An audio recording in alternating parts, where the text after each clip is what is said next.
Асинхрон хичээл 2 амьсгалын итгэл зүр 12-2-ын К-гийн амьсгалын итгэл зүрийг урвалын тэгшгэлд үндэслэн тооцоолох, харьцуулах гэсэн сурвалжлагын зорилтын хүрээнд хичээлээ бэлтгэлээ.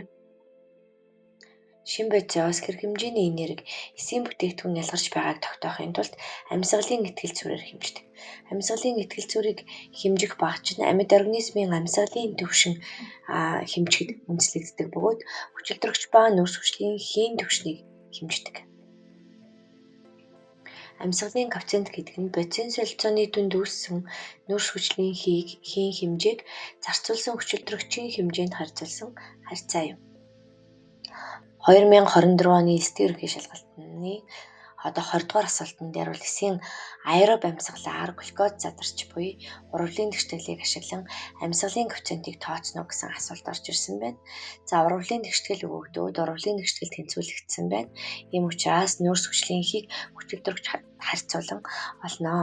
За мөн доорх тэгшгэлийг энэ байдлаар бодоорой. За палмитлины хүчлийн томьёог ашиглан амьсгалын коэффициентийг олоорой. Глюкоз 1.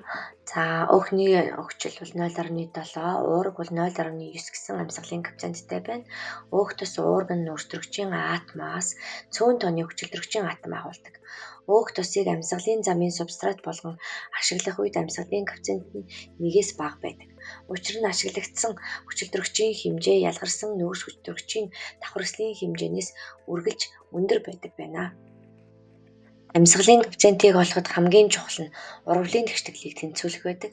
За анаэроб амьсгалын үед бол амьсгалын коэффициентийг тооцох боломжгүй. Учир нь бол зарцуулагдсан хүчилтөрөгч байхгүй байна. За респирометр буюу 12-ын ил. За амьсгалын энгийн хэмжигч ашиглан амьсгалын итгэл зүрийг хэмжих туршилтыг гүйцэтгэн амьсгалын эрчимд температурын нөлөөг тодорхойлох гэсэн сурвалжлагын зорилтын хүрээнд дараах туршилтыг хийж гүйцэтгээрэй. Захин лабораторитой ажиллах зааврыг хүргэж байна. Доор өгөгдсөн холбоос юм уу QR кодыг уншуулад лаборатори руу ороорой. За ороод маус 2-оор дарж хэлийг нь сольж болно. За улаан буудай газрын самар буурцгийг сонгоод туршилтаа цааш нь үргэлжлүүл.